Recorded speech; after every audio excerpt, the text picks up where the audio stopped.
ಎಲ್ರಿಗೂ ನಮಸ್ಕಾರಗಳು. ಈ ವಿಡಿಯೋದಲ್ಲಿ 6ನೇ ತರಗತಿ ಪ್ರಥಮ ಭಾಷೆ ಸಿರಿಕನ್ನಡದಲ್ಲಿ ಬರುವಂತಹ 3ನೇ ನಾಟಕ ಕೃಷ್ಣ ಸುಧಾಮ ನಾಟಕ.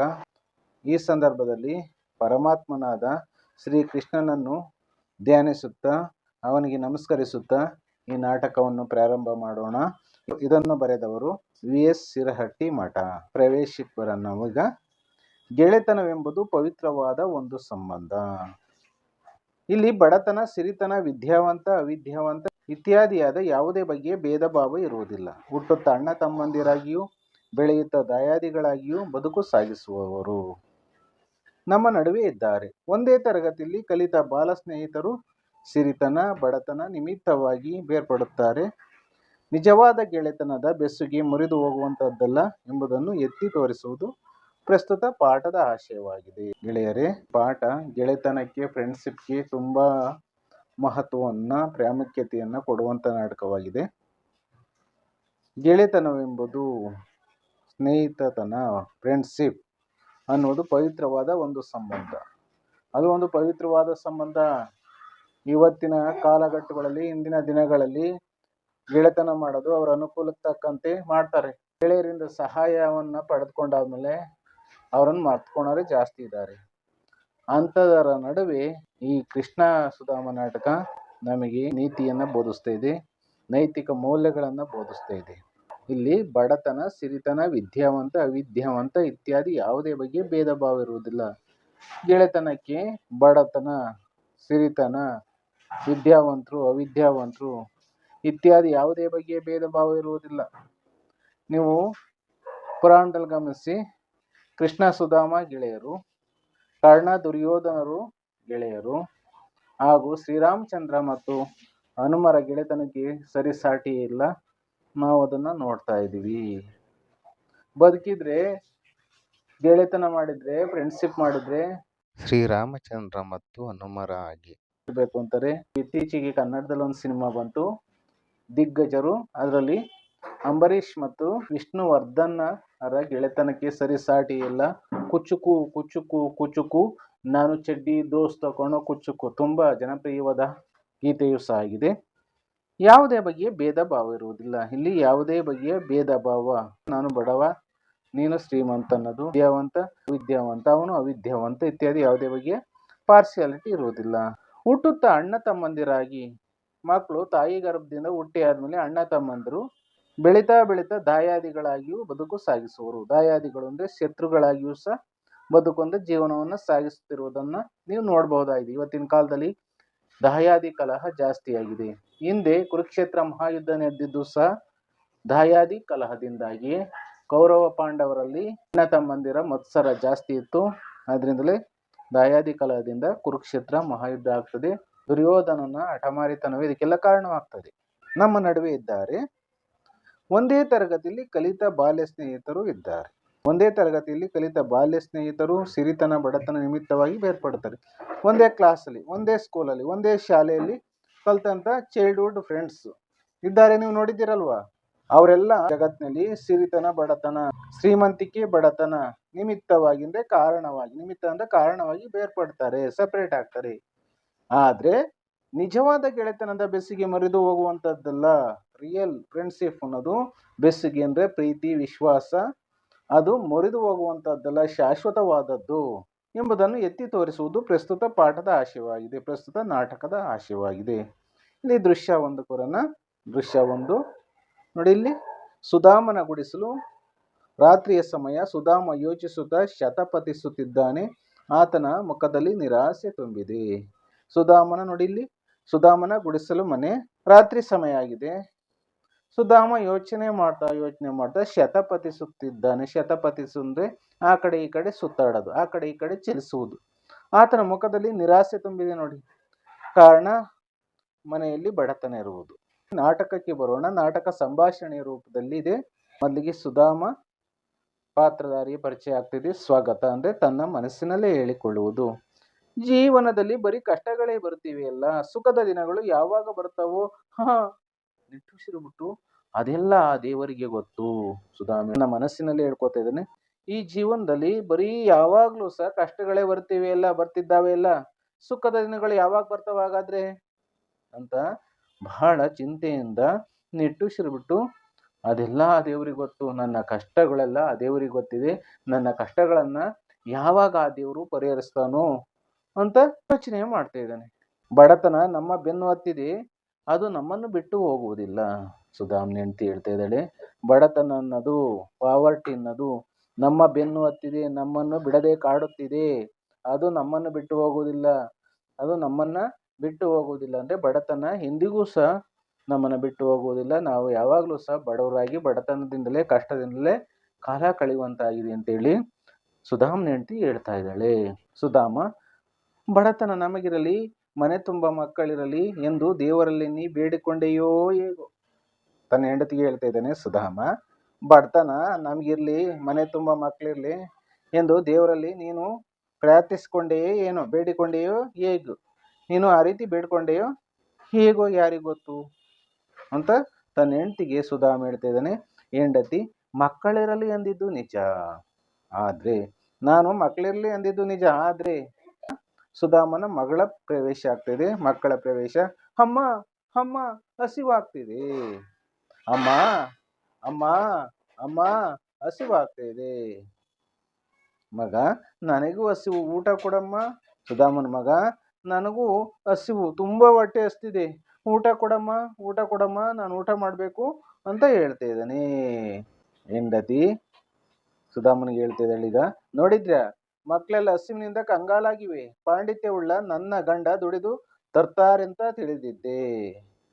ಸುಧಾಮನ ಹೆಂಡತಿ ಹೇಳ್ತಿದ್ದಾಳೆ, ನೋಡಿದ್ರ್ಯಾ, ಮಕ್ಕಳೆಲ್ಲ ಹಸಿವಾಗಿದೆ ಅಂತ ಕಂಗಾಲಾಗಿವೆ, ಎಷ್ಟು ಹಸ್ತಿವೆ ನೋಡಿ ಮಕ್ಕಳು, ಕಂಗೆಟ್ಟಿವೆ, ತಬ್ಬಿಬ್ಬಾಗಿವೆ, ಮಕ್ಕಳಿಗೆ ಊಟ ಇಲ್ಲದೆ, ಪಾಂಡಿತ್ಯವುಳ್ಳ ಜ್ಞಾನವುಳ್ಳ ನೀವು ನನ್ನ ಗಂಡ ದುಡಿದು ತರುತ್ತಾರೆ ಅಂತ ತಿಳಿದಿದ್ದೆ.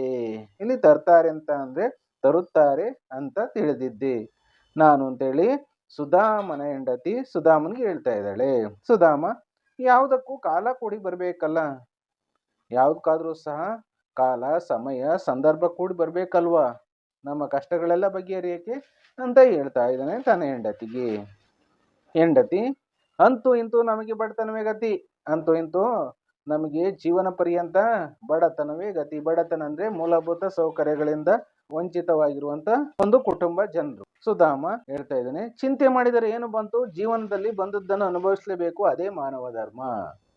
ಚಿಂತೆ ಮಾಡಿದ್ರೆ ಏನ್ ಬಂತು ಹೆಂಡತಿ, ಜೀವನದಲ್ಲಿ ಬಂದದನ್ನ ಅನುಭವಿಸ್ಲೇಬೇಕು, ಪಾಲಿಗೆ ಬಂದದ್ದು ಪಂಚಾಮೃತ ಅಂತ ನಾವು ಬಡತನವನ್ನ ಅನುಭವಿಸ್ಲೇಬೇಕು, ಅದೇ ಮಾನವ ಧರ್ಮ, ಅದೇ ಮನುಷ್ಯ ಧರ್ಮ ಅಂತ ಹೇಳ್ತಾ ಇದ್ದಾನೆ ಸುಧಾಮ ತನ್ನ ಹೆಂಡತಿಗೆ.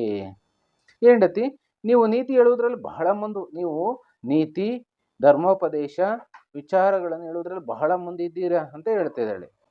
ಸುಧಾಮ, ನೀತಿ, ನಿಯಮ, ವಿಧೇಯತೆ, ಪಾಂಡಿತ್ಯ ಇದ್ದುದರಿಂದಲೇ ಗುರುಕುಲದಲ್ಲಿ ಶ್ರೀಕೃಷ್ಣ ನನ್ನ ಸ್ನೇಹಿತನಾದದ್ದು. ನನಗೆ ನೀತಿ ಇರೋದ್ರಿಂದ, ನಿಯಮ ಇರೋದ್ರಿಂದ, ವಿಧೇಯತೆ, ಇನ್ನೊಬ್ಬರಿಗೆ ತಲೆಬಾಗಿ ಹೊಂದಿಸೋದು, ಗೌರವದಿಂದ ನಡೆದುಕೊಳ್ಳುವುದು, ಪಾಂಡಿತ್ಯ ಅಂದ್ರೆ ಜ್ಞಾನ ಇದ್ದುದರಿಂದಲೇ ನನಗೆ ಗುರುಕುಲದಲ್ಲಿ, ಗುರುಕುಲ ಅಂದ್ರೆ ಹಿಂದೆ ಗುರುವಿನ ಮನೆಯಲ್ಲೇ ಕುಳಿತುಕೊಂಡು ವಿದ್ಯಾಭ್ಯಾಸವನ್ನ ಮಾಡ್ತಾ ಇದ್ರು ವಿದ್ಯಾರ್ಥಿಗಳೆಲ್ಲ, ಅದನ್ನ ಗುರುಕುಲ ಅಂತ ಕರಿತಿದ್ರು ಪ್ರಾಚೀನ ಕಾಲದಲ್ಲಿ. ಶ್ರೀಕೃಷ್ಣ ನನ್ನ ಸ್ನೇಹಿತನಾದದ್ದು, ಆ ಗುರುಕುಲದಲ್ಲಿ ಶ್ರೀಕೃಷ್ಣ ಭಗವಂತ ನನ್ನ ಸ್ನೇಹಿತನಾದ, ನನ್ನ ಫ್ರೆಂಡ್ ಆದ. ರಾಮನ್ ಹೆಂಡತಿ ಹೇಳ್ತಿದ್ದಾಳೆ, ಹೆಂಡತಿ, ಮಾತು ಮಾತಿಗೂ ಶ್ರೀಕೃಷ್ಣ ನನ್ನ ಸ್ನೇಹಿತನಾಗಿದ್ದೆ ಅಂತೀರಿ, ನೀವು ಯಾವಾಗ ನೋಡಿದ್ರು ಸಹ ಮಾತಿಗೂ ಶ್ರೀಕೃಷ್ಣ ನನ್ನ ಸ್ನೇಹಿತ ಅಂತ ಹೇಳ್ತಿದ್ರಿ ಅಲ್ವಾ ಅಂತೀರಿ, ಈಗಲೂ ಅಂತ ಹೇಳಿದೀರಾ? ಸುಧಾಮತ್ ಕೇಳ್ತಿದ್ದೀನಿ. ನಿಜಕ್ಕೂ ಆತ ನನ್ನ ಪರಮ ಮಿತ್ರನಾಗಿದ್ದ, ಗುರುಕುಲದಲ್ಲಿ ಒಟ್ಟಿಗೆ ವಿದ್ಯಾಭ್ಯಾಸ ಮಾಡಿದೆವು. ನಿಜಕ್ಕೂ ಹೇಳ್ತೀನಿ ಹೆಂಡತಿ, ಆತ ನನ್ನ ಪರಮ ಮಿತ್ರ, ಆಪ್ತ ಮಿತ್ರ, ಕಷ್ಟ ಸುಖಗಳಲ್ಲಿ ಭಾಗಿಯಾದಂತಹ ಮಿತ್ರ, ಸ್ನೇಹಿತ. ಗುರುಕುಲದಲ್ಲಿ ಒಟ್ಟಿಗೆ ನಾನು ಮತ್ತು ಕೃಷ್ಣ ಒಟ್ಟಿಗೆ ವಿದ್ಯಾಭ್ಯಾಸವನ್ನ ಮಾಡಿದೆವು ಅಂತ ಹೇಳ್ತಾ ಇದ್ದಾನೆ. ಹೆಂಡತಿ ಅದಕ್ಕೆ ಏನ್ ಹೇಳ್ತಾಳೆ, ಸತ್ಯ ಹೇಳುವಿರಿ, ಆ ಶ್ರೀಮಂತರಲ್ಲಿ ನೀವೆಲ್ಲಿ, ಯಾಕೆ ಸುಮ್ಮನೆ ಬಡಾಯಿ ಬಿಡ್ತೀರಾ? ನೀವು ಸತ್ಯ ಹರಿಶ್ಚಂದ್ರನ್ ತುಂಡಲ್ವಾ, ಸತ್ಯ ಹೇಳ್ತಲೇ ಇರ್ತೀರಲ್ವಾ, ಆ ಶ್ರೀಮಂತ ಎಲ್ಲಿ, ನೀವೆಲ್ಲಿ, ಯಾಕೆ ಸುಮ್ಮನೆ ಬಡಾಯಿ ಬಿಡ್ತೀರಾ, ಬಡಾಯಿ ಕೊಚ್ಕೋತೀರಾ, ಸುಮ್ಮನೆ ಜಂಬ ಕೊಚ್ಕೋತೀರಾ, ಸುಮ್ಮನೆ ಇಲ್ಲದ ಸಲದ್ನ ಯಾಕೆ ಹೇಳ್ತೀರಾ ಅಂತ ಸುಧಾಮನ ಹೆಂಡತಿ ಸುಧಾಮಗೆ ಹೇಳ್ತಾ ಇದ್ದಾಳೆ. ಸುಧಾಮ, ಯಾಕೆ ಸುಳ್ಳು ಹೇಳಿ, ನಾನು ಕೃಷ್ಣ ಸದಾ ನನ್ನ ಜೊತೆಯಲ್ಲಿ ಇರುತ್ತಿದ್ದ, ಒಟ್ಟಿಗೆ ಕಲಿಯುತ್ತಿದ್ದೆವು. ನನ್ನನ್ನು ಕಂಡರೆ ಅವನಿಗೆ ಅಪಾರ ಪ್ರೀತಿ, ಸ್ನೇಹ, ಗೌರವ. ನಾನು ಯಾಕೆ ಸುಳ್ಳು ಹೇಳಲಿ? ನಾನು ಅಂದರೆ ಇಲ್ಲಿ ಸುಧಾಮ, ಕೃಷ್ಣ ಸದಾ ಯಾವಾಗಲೂ ಸಹ ನನ್ನ ಜೊತೆಯಲ್ಲೇ ಇರ್ತಿದ್ದ. ಅವನು ಒಟ್ಟಿಗೆ ಕಲಿತಿದ್ದು, ಒಟ್ಟಿಗೆ ವಿದ್ಯಾಭ್ಯಾಸವನ್ನು ಮಾಡ್ತಿದ್ದು, ಒಟ್ಟಿಗೆ ಬರೀತಿದ್ದು, ಒಟ್ಟಿಗೆ ಅಕ್ಷರಾಭ್ಯಾಸ ಮಾಡ್ತಿದ್ದು.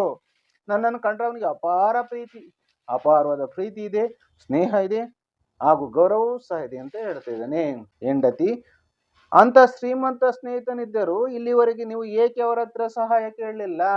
ನೀವು ಅಂತ ಕೃಷ್ಣನಂತ ಶ್ರೀಮಂತ ಸ್ನೇಹಿತ ಇದ್ದಾನಲ್ವಾ, ಇದ್ರೂ ಸಹ ಇಲ್ಲಿವರೆಗೆ ನೀವು ಏಕೆ ಅವನ ಹತ್ರ ಸಹಾಯ ಕೇಳಲಿಲ್ಲ, ಹೆಲ್ಪ್ ಕೇಳಲಿಲ್ಲ? ನಮಗೆ ಸ್ವಲ್ಪ ಸಹಾಯ ಮಾಡು, ನಮ್ಮ ಬಡತನವನ್ನ ನೀಗಿಸ್ಕೋತೀವಿ ಅಂತ ನೀವು ಯಾಕೆ ಕೃಷ್ಣನ ಹತ್ರ ಕೇಳಲಿಲ್ಲ ಅಂತೇಳಿ ಸುಧಾಮನ ಹೆಂಡತಿ ಹೇಳ್ತಾ ಇದ್ದಾಳೆ. ಸುಧಾಮ ಕ್ಷಣ ಹೊತ್ತು ಮೌನ. ಕ್ಷಣ ಹೊತ್ತು ಕ್ಷಣ ಸೆಕೆಂಡ್ ಅಂತೀವಲ್ಲ, ಹೊತ್ತು ಅಂದ್ರೆ ಸಮಯ. ಕ್ಷಣ ಹೊತ್ತು ಮೌನವಾಗಿದ್ದಾನೆ. ಬಡವನಾದವ ದೊಡ್ಡವರ ಮನೆಗೆ ಸಹಾಯ ಕೇಳಲು ಹೋಗಬಾರದು. ನಾವು ಬಡವರಾಗಿದ್ದೀವಿ, ಆದ್ರಿಂದ ಬಡವನಾದವ ದೊಡ್ಡವರ ಶ್ರೀಮಂತರ ಮನೆಗೆ ಸಹಾಯ ಕೇಳಲು ಖಂಡಿತ ಹೋಗ್ಬಾರ್ದು. ಹೆಂಡತಿ ಹೇಳ್ತಾ ಇದ್ದಾಳೆ, ಸ್ನೇಹಿತರೆದುರು ಎಂತ ಸ್ವಾಭಿಮಾನ, ದಯವಿಟ್ಟು ಹೋಗಿ ಅವರಲ್ಲಿ ಸಹಾಯ ಕೇಳಿ. ಸ್ನೇಹಿತರ ಎದುರು, ನಿಮ್ ಫ್ರೆಂಡ್ ಎದುರು ಎಂತ ಸ್ವಾಭಿಮಾನ ನಿಮ್ಗೆ? ಆ ಸ್ವಾಭಿಮಾನವನ್ನ ಬಿಡಿ, ಅವ್ರಿಗೂ ಸಹ ಕಷ್ಟ ಸುಖಗಳು ಗೊತ್ತಿದ್ದಾವೆ, ಫ್ರೆಂಡ್ ಅಂತ ಅರ್ಥ ಮಾಡ್ಕೋತಾರೆ. ದಯವಿಟ್ಟು ಹೋಗಿ, ಪ್ಲೀಸ್ ದಯವಿಟ್ಟು ಹೋಗಿ ಅವರಲ್ಲಿ ಸಹಾಯ ಕೇಳಿ, ಹೆಲ್ಪ್ ಕೇಳಿ, ಸಹಾಯ ಮಾಡ್ಬೋದು ಶ್ರೀಕೃಷ್ಣ ಅಂತ ರಾಮನ ಹೆಂಡತಿ ಸುಧಾಮನ್ಗೆ ಹೇಳ್ತಾ ಇದ್ದಾಳೆ. ಸುಧಾಮ ಹೇಗೆ ಕೇಳೋದು? ಅವನಿಗೆ ಆಗ್ಲೂ ಸಹ ಸ್ವಾಭಿಮಾನ ಇದೆ ಸುಧಾಮನಿಗೆ. ಹೇಗೆ ನಾನು ಕೇಳೋದು ಕೃಷ್ಣನ ಅಂತ ಹೇಳ್ತಾ ಇದ್ದಾನೆ ತನ್ನ ಹೆಂಡತಿಗೆ. ಹೆಂಡತಿ, ಆತ್ಮೀಯ ಗೆಳೆಯನ್ನುತ್ತೀರಿ ಅಂದ ಮೇಲೆ ಅವರು ಸಹಾಯ ಮಾಡೇ ಮಾಡ್ತಾರೆ. ಸುಧಾಮನ್ಗೆ ಹೇಳ್ತಾ ಇದ್ದಾಳೆ ಅವನ ಹೆಂಡತಿ, ಆತ್ಮೀಯ ಗೆಳೆಯ ಅಂದ್ರೆ ಕ್ಲೋಸ್ ಫ್ರೆಂಡ್ ಅಂತೀವಲ್ಲ, ಅವರು ಆತ್ಮೀಯ ಅಂದ್ರೆ ತಮ್ಮ ಆತ್ಮಕ್ಕೆ ಒಡನಾಡಿ ಆಗಿರ್ತಾರೆ, ಅಂತವ್ರನ್ನ ಆತ್ಮೀಯ ಗೆಳೆಯ ಅಂತಾರೆ, ಇಂಗ್ಲಿಷ್ ನಲ್ಲಿ ಕ್ಲೋಸ್ ಫ್ರೆಂಡ್ ಅಂತಾರೆ ಅಂತೀರ. ಅಂದ್ಮೇಲೆ ಅವ್ರ ಸಹಾಯ ಮಾಡೇ ಮಾಡ್ತಾರೆ, ನಿಮ್ಗೆ ಖಂಡಿತ ಇಲ್ಲ ಅನ್ನಲಾರ, ಮಾಡೇ ಮಾಡ್ತಾರೆ ಕೃಷ್ಣ ಅಂತ ಹೇಳ್ತಿದ್ದಾರೆ. ಸುಧಾಮ ಇಲ್ಲ ಅನ್ನಲಾರ, ಆದರೂ ಕೇಳುವುದಕ್ಕೆ ಸಂಕೋಚ. ಸುಧಾಮ ತನ್ನ ಹೆಂಡತಿಗೆ ಹೇಳ್ತೇನೆ, ಇಲ್ಲ ಅವನು ಸಹಾಯ ಮಾಡಲಾರ ಅಂತ ಹೇಳೋದೇ ಇಲ್ಲ, ಆದ್ರೆ ಕೇಳುವುದಕ್ಕೆ ಸಂಕೋಚ, ನನಗೆ ಸಂಕೋಚ ಆಗ್ತಿದೆ, ಅಂಜಿಕೆ ಆಗ್ತಿದೆ. ಇದು ನೋಡಿ, ಮಾನ ಮರ್ಯಾದೆ ಗೌರವದಿಂದ ಬದುಕುವಂತಹ ಮನುಷ್ಯರ ಲಕ್ಷಣ. ಆ ಗುಣವನ್ನು ಸುಧಾಮನಲ್ಲಿ ನಾವು ಕಾಣಬಹುದಾಗಿದೆ. ಪ್ರಿಯ ಮಿತ್ರರೇ ಹಾಗೂ ವಿದ್ಯಾರ್ಥಿಗಳೇ, ಹೆಂಡತಿ, ಸಂಕೋಚ ಬೇಡಾರಿ, ಹಸಿದಿರುವ ಮಕ್ಕಳಿಗೋಸ್ಕರವಾದರೂ ಹೋಗಿಯೇ ಕೇಳಿ. ನೀವು ಸಂಕೋಚ ಮಾಡ್ಕೋಬೇಡಾರಿ, ದಯವಿಟ್ಟು ನಮ್ಮ ಮಕ್ಕಳು ಅಷ್ಟೇ ಹಸಿವಿನಿಂದ ಕೂಡಿದವೆ, ನಮ್ಮ ಮಕ್ಕಳಿಗೋಸ್ಕರವಾದ್ರೂ ಸಹ ಹೋಗಿ ನೀವು ಸಹಾಯವನ್ನ ಕೇಳಿರಿ. ಸುಧಾಮ ಆಗ್ಲಿ, ಹೋಗ್ತೇನೆ, ಆದ್ರೆ ಗೆಳೆಯನನ್ನು ನೋಡಲು ಬರಿಗೈಲು ಹೋಗ್ಲಾ? ಆಗ್ಲಿ, ನಾನು ಹೋಗಿ ಕೃಷ್ಣನ ಹತ್ರ ಸಹಾಯವನ್ನ ಕೇಳ್ತೀನಿ, ಹೋಗ್ತೇನೆ. ಆದ್ರೆ ಗೆಳೆಯನ್ನ ನಾನು ಅಪರೂಪಕ್ಕೆ ಹೋಗಿ ನೋಡ್ತಾ ಇದ್ದೀನಿ, ನೋಡಲು ಬರಿಗೈಲು ಹೋಗ್ಲಾ? ಬರಿಗೈಲು ಹೋಗಕ್ ಸಾಧ್ಯ ಆಗ್ತದ? ಅಂದ್ರೆ ಇಲ್ಲಿ ನಾವು ನೆಂಟರ ಮನೆಗೆ, ಸಂಬಂಧಿಕರ ಮನೆಗೆ, ಸ್ನೇಹಿತರ ಮನೆಗೆ ಹೋಗ್ಬೇಕಾದ್ರೆ ಏನಾದ್ರೂ ಸಹ ಹಣ್ಣು, ಹಂಪಲು, ಹೂವು ಎಲ್ಲ ತೆಗೆದುಕೊಂಡು ಹೋಗ್ತೀವಿ. ಅದೇ ರೀತಿ ಸುಧಾಮ ಹೇಳ್ತಾ ಇದ್ದಾನೆ ಹೆಂಡತಿಗೆ, ನಾನು ಗೆಳೆಯನನ್ನು ನೋಡಲು ಬರಿಗೈಲಿ ಹೇಗೆ ಹೋಗ್ಲೆ ಅಂತ ಸುಧಾಮ ತನ್ನ ಹೆಂಡತಿ ಕೇಳ್ತಾ ಇದ್ದಾನೆ. ಹೆಂಡತಿ, ನಿನ್ನೆ ತಂದ ಅವಲಕ್ಕಿಯಲ್ಲಿ ಸ್ವಲ್ಪ ಉಳಿದಿದೆ, ಮಕ್ಕಳ ಉಪಹಾರಕ್ಕೆ ಏನೇನು ಸಾಲದು, ಅದನ್ನು ಕಟ್ಟಿಕೊಡಲೆ. ನಿನ್ನೆ ತಂದಿದ್ರಲ್ಲ ಅವಲಕ್ಕಿ, ಅದರಲ್ಲೇ ಸ್ವಲ್ಪ ಉಳಿದಿದೆ, ಮಕ್ಕಳ ಉಪಹಾರಕ್ಕೆ, ಉಪಹಾರ ಅಂದ್ರೆ ಬೆಳಗಿನ ತಿಂಡಿ, ಬ್ರೇಕ್ಫಾಸ್ಟ್ ಅಂತೀವಲ್ಲ ಅದು, ಮಕ್ಕಳ ಉಪಹಾರಕ್ಕೆ ಮಕ್ಕಳ ಬೆಳಗಿನ ತಿಂಡಿಗೆ ಏನೇನೋ ಸಾಲದು ಇದು ಅವಲಕ್ಕಿ, ಅದನ್ನೇ ಕಟ್ಕೊಡ್ಲೆ, ಅದನ್ನೇ ನಿಮಗೆ ಕಟ್ಕೊಡ್ಲೆ. ಮಗ ಅಲ್ಲಿಗೆ ಬರ್ತಾನೆ, ಹಸಿವು, ಅದನ್ನಾದರೂ ನನಗೆ ಕೊಡಮ್ಮ. ಅಮ್ಮನ ಮಗ ಕೇಳ್ತಾ ಇದ್ದಾನೆ ಅವ್ರ ಅಮ್ಮಂಗೆ, ಹಸಿವು, ತುಂಬಾ ಹೊಟ್ಟೆ ಹಸಿವು ಇದೆ ಅಮ್ಮ, ಅದನ್ನಾದ್ರೂ ಅಂದ್ರೆ ಅವಲಕ್ಕಿಯನ್ನಾದ್ರೂ ನನಗೆ ಕೊಡಮ್ಮ, ನಾನು ತಿಂತೀನಿ ಅಂತ ಕೇಳ್ತಾ ಇದ್ದಾನೆ ತನ್ನ ತಾಯಿಗೆ. ಹೆಂಡತಿ, ತುಸು ತಡೆದುಕೋ ಕಂದ, ದೇವರ ದಯೆ ಇದ್ದರೆ ಈ ಅವಲಕ್ಕಿ ಬಂಗಾರವಾದೀತು. ಗಂಡನಿಗೆ ಹೇಳ್ತಾ ಇದ್ದಾಳೆ, ಕಟ್ಟಿ ಕೊಡ್ಲೆ. ತುಸು ಅಂದ್ರೆ ಸ್ವಲ್ಪ ತಡೆದುಕೋ ಕಂದ ಮಗ, ದೇವರ ದಯೆ ಇದ್ರೆ, ದೇವರ ಕೃಪೆ ಇದ್ರೆ, ದಯೆ ಅಂದ್ರೆ ಕೃಪೆ, ದೇವರ ದಯೆ ಇದ್ರೆ ಅಂದ್ರೆ ಕೃಪೆ ಇದ್ರೆ ಆ ಅವಲಕ್ಕಿ ಬಂಗಾರವಾದೀತು. ಬಂಗಾರ ಅಂದ್ರೆ ಚಿನ್ನ, ಹೇಮ, ಸುವರ್ಣ ಇವಲ್ಲ ಅದು. ಈಗ ಸುಧಾಮನ ಹೆಂಡತಿ ತನ್ನ ಗಂಡನಿಗೆ ಹೇಳ್ತಿದ್ದಾಳೆ, ಕಟ್ಟಿಕೊಡ್ಲೆ, ಅವಲಕ್ಕಿಯನ್ನು ಕಟ್ಟಿಕೊಡ್ಲಿ ಅಂತ ಕೇಳ್ತಾ ಇದ್ದಾಳೆ. ಸುಧಾಮ ಸರಿ ಹಾಗೆ ಮಾಡು ಅಂತ ಹೇಳ್ತಾ ಇದ್ದಾನೆ. ದೃಶ್ಯ 2. ಕೃಷ್ಣನ ಅರಮನೆ. ಕಾವಲುಗಾರ ಸುಧಾಮನನ್ನು ಅರಮನೆಯೊಳಗೆ ಬಿಡದೆ ಬಾಗಿಲಲ್ಲಿ ನಿಲ್ಲಿಸುವನು. ಕೃಷ್ಣ ಆಕಸ್ಮಿಕವಾಗಿ ಹೊರಗೆ ಬರುವನು, ಸುಧಾಮನನ್ನು ನೋಡುವನು. ಇದು ಇಲ್ಲಿ ದೃಶ್ಯವಾಗಿದೆ, ಇಲ್ಲಿ ಸೀನ್ ಆಗಿದೆ. ದೃಶ್ಯ 2 ಸೀನ್ 2. ಕೃಷ್ಣ ಆಶ್ಚರ್ಯದಿಂದ ಅವನಿಗೆ ಸರ್ಪ್ರೈಸ್ ಆಗುತ್ತೆ, ಅಚ್ಚರಿ ಆಗುತ್ತೆ. ಓ ಸುಧಾಮ, ಯಾವಾಗ ಬಂದೆ, ಬಾ ಒಳಗೆ. ಸುಧಾಮನ ಕೈ ಹಿಡಿಯುವನು, ಕಾವಲುಗಾರ ಆಶ್ಚರ್ಯದಿಂದ ದೂರ ಸರಿಯುವನು. ಕೃಷ್ಣನ್ಗೆ ಆಶ್ಚರ್ಯ ಆಗುತ್ತೆ, ತನ್ನ ಆತ್ಮೀಯ ಪರಮಾಪ್ತ ಸುಧಾಮ ನಮ್ಮನೆಗೆ ಬಂದಲ್ಲ, ಕುಚೇಲ ಬಂದಲ್ಲ ಅಂತ. ಓ ಸುಧಾಮ ಯಾವಾಗ ಬಂದೆ, ಯಾವಾಗ ಬಂದೆಯಪ್ಪ, ಬಾ ಒಳಗೆ ಅಂತ ಸುಧಾಮನ ಕೈ ಹಿಡಿತಾನೆ. ಕಾವಲುಗಾರ ಆಶ್ಚರ್ಯದಿಂದ ದೂರ ಸರಿಯುವನು. ಅಲ್ಲಿ ಕಾವಲುಗಾರ ಅಂದ್ರೆ ಸೆಕ್ಯೂರಿಟಿ ಇರ್ತಾನಲ್ಲ, ಭದ್ರತಾ ವ್ಯವಸ್ಥೆಯಿಂದ ಕಾಯುವವನು, ಅವನ ಆಶ್ಚರ್ಯದಿಂದ ದೂರ ಸರಿತಾನೆ. ನಾವೆಲ್ಲರೂ ಸಹ ಆತ್ಮೀಯ ಸ್ನೇಹಿತರು ಹಾಗೂ ಬಂಧು ಮಿತ್ರರು ಬಂದಾಗ ಅವ್ರ ಕೈ ಹಿಡ್ಕೊಂಡು ಮಾತಾಡ್ತೀವಿ. ಅದೇ ರೀತಿ ಇಲ್ಲಿ ಕೃಷ್ಣನು ಸಹ ಸುಧಾಮನಿಗೆ ಕೈ ಹಿಡ್ಕೊಂಡು ಮಾತಾಡ್ತಾ ಇದ್ದಾನೆ. ಸುಧಾಮ, ಶ್ರೀಕೃಷ್ಣ ಮಹಾರಾಜರು ಅತೀವ ಸಂತೋಷದಿಂದ ಆನಂದ ಬಾಷ್ಪ ಸುರಿಯುತ್ತದೆ, ಮಾತೆ ಹೊರಡದಂತಾಗಿದೆ. ಸುಧಾಮ ಕೃಷ್ಣನ್ ನೋಡಿ ತುಂಬಾ ಸಂತೋಷ ಪಡ್ತಾನೆ. ಶ್ರೀಕೃಷ್ಣ ಮಹಾರಾಜರು ಈಗ ಶ್ರೀಕೃಷ್ಣ ಬಾಲ್ಯ ಸ್ನೇಹಿತ ಇಲ್ಲ, ಸುಧಾಮನಿಗೆ ಮಹಾರಾಜರಾಗಿದ್ದಾನೆ, ದ್ವಾರಕಾಧಿಪತಿ ಆಗಿದ್ದಾನೆ. ಅತೀವ ಸಂತೋಷ, ತುಂಬಾ ಸಂತೋಷ ಆದಾಗ ಆನಂದ ಬಾಷ್ಪ ಸುರಿಯುತ್ತದೆ. ಆನಂದದ ಬಾಷ್ಪ ಅಂದ್ರೆ ಕಣ್ಣೀರು ಧಾರೆ ಸುರಿಯುತ್ತದೆ. ಕಣ್ಣೀರು ಯಾವ್ಯಾವಾಗ ಬರ್ತದಪ್ಪ ಅಂದ್ರೆ, ನಮಗೆ ಅತಿಯಾದ ದುಃಖವಾದಾಗ ಕಣ್ಣೀರು ಸುರಿಸ್ತೀವಿ, ಅತಿಯಾಗಿ ಸಂತೋಷವಾದಾಗ್ಲೂ ಸಹ ನಾವು ಕಣ್ಣೀರನ್ನ ಸುರಿಸುತ್ತೇವೆ. ಮಾತೆ ಹೊರಡದಂತಾಗಿದೆ ಸುಧಾಮನಿಗೆ, ಮಾತು ಬರ್ತಾ ಇಲ್ಲ. ಅಷ್ಟೊಂದು ಅತೀವವಾದ ಹೆಚ್ಚು ಸಂತೋಷ ಕೃಷ್ಣನನ್ನು ನೋಡಿದಾಗ ಸುಧಾಮನ್ಗೆ ಆಗ್ತಾ ಇದೆ. ಕೃಷ್ಣ, ಏಕೆ ಸುಧಾಮ ಕಣ್ಣಲ್ಲಿ ನೀರು? ಕೃಷ್ಣ ಕೇಳ್ತಾ ಇದ್ದಾನೆ, ಏಕೆ ಸುಧಾಮ ಕಣ್ಣಲ್ಲಿ ನೀರು, ನಿನ್ ಕಣ್ಣಲ್ಲಿ ಯಾಕೆ ನೀರು ಬರ್ತಾ ಇದೆ? ಸುಧಾಮ, ಬಹಳ ದಿನಗಳ ಆನಂತರ ನಿಮ್ಮನ್ನು ನೋಡುತ್ತಿರುವೇನಲ್ಲ, ಅದಕ್ಕಾಗಿ ಆನಂದದ ಕಣ್ಣೀರು. ಬಹಳ ದಿನಗಳಾದ್ವಲ್ಲ, ಆ ನಂತರ ನಿಮ್ಮನ್ನು ಕೃಷ್ಣ ನಿನ್ನನ್ನು ನೋಡ್ತಾ ಇದ್ದೀನಲ್ಲ, ಅದಕ್ಕಾಗಿ ನನಗೆ ಸಂತೋಷದ ಕಣ್ಣೀರು ಬರ್ತಾ ಇದೆ ಅಂತೇಳಿ ಸುಧಾಮ ಕೃಷ್ಣನಿಗೆ ಹೇಳ್ತಾ ಇದ್ದಾನೆ. ಕೃಷ್ಣ, ದೂರದಿಂದ ದಣಿದು ಬಂದಿದ್ದೀಯ, ಸ್ನಾನ ಮುಗಿಸಿ ಮಾಡಿ ವಿಶ್ರಾಂತಿ ತೆಗೆದುಕೋ, ಅಷ್ಟು ಬೇಗ ನಿನ್ನನ್ನು ಹೋಗಗೊಡುವುದಿಲ್ಲ. ಕೃಷ್ಣ ಸುಧಾಮನಿಗೆ ಹೇಳ್ತಾ ಇದ್ದಾನೆ, ಕುಚೇಲನಿಗೆ, ದೂರದಿಂದ ನೀನು ದಣಿದು ಬಂದಿದ್ದೀಯ. ದಣಿದು ಅಂದ್ರೆ ಆಯಾಸ, ಶ್ರಮ ಪಟ್ಟಿದ್ದೀಯ. ಆಗಿನ ಕಾಲದಲ್ಲಿ ಕಾಲ್ನಡಿಗೆಯಲ್ಲೇ ನಡೀತಾ ಇದ್ರು ಅಥವಾ ಕುದುರೆಯಲ್ಲೇ ಹೋಗ್ತಾ ಇದ್ರು. ಈಗಿನಂಗೆ ಆಧುನಿಕ ವಾಹನ ಸಂಪರ್ಕಗಳು ಇರಲಿಲ್ಲ ಆಗಿನ ಕಾಲದಲ್ಲಿ. ಆದ್ರಿಂದ ಕೃಷ್ಣ ಹೇಳ್ತಾ ಇದ್ದಾನೆ ಕುಚೇಲನಿಗೆ ಅಂದ್ರೆ ಸುಧಾಮನಿಗೆ, ದೂರದಿಂದ ದಣಿದು ಬಂದಿದ್ದೀಯಪ್ಪ, ಸ್ನಾನ ಮುಗಿಸು, ನೀನು ಸ್ನಾನವನ್ನು ಮಾಡ್ಕೋ, ಊಟ ಮಾಡು, ವಿಶ್ರಾಂತಿ ತೆಗೆದುಕೋ, ಅಷ್ಟು ಬೇಗ ನಿನ್ನನ್ನು ಹೋಗಗೊಡುವುದಿಲ್ಲ, ಇಷ್ಟು ಬೇಗ ನಿನ್ನನ್ನ ನಿಮ್ಮೂರಿಗೆ ನಾನು ಕಳಿಸಿಕೊಡುವುದಿಲ್ಲ ಅಂತ ಹೇಳಿ ಕೃಷ್ಣ ಸುಧಾಮನಿಗೆ ಹೇಳ್ತಾ ಇದ್ದಾನೆ.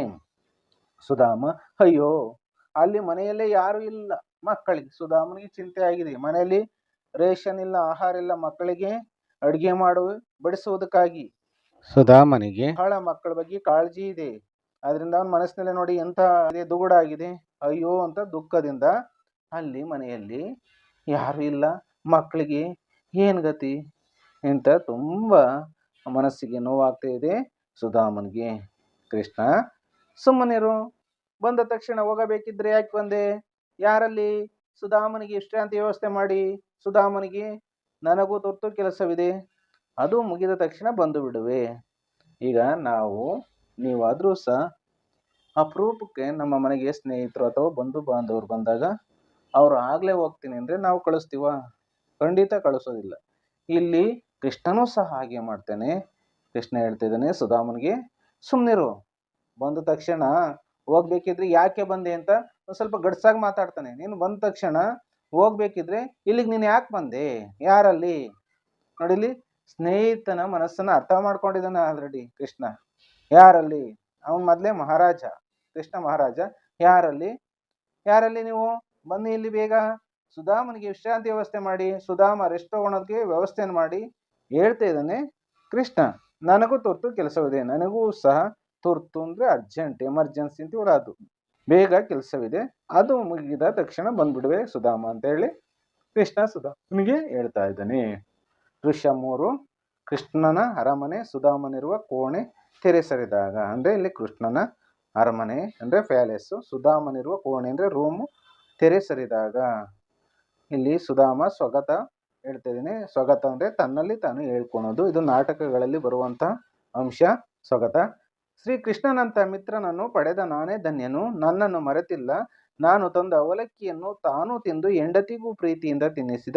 ಇಷ್ಟೊಂದು ಪ್ರೀತಿ ವಿಶ್ವಾಸವಿರುವ ಕೃಷ್ಣನ ಹತ್ತಿರ ನನ್ನ ಬಡತನ ಹೇಳಿ ಆತನ ಮನಸ್ಸಿಗೆ ಬೇಸರವನ್ನು ಉಂಟು ಮಾಡಬಾರದು. ನನ್ನ ಬಡತನ ನನಗಿರಲಿ.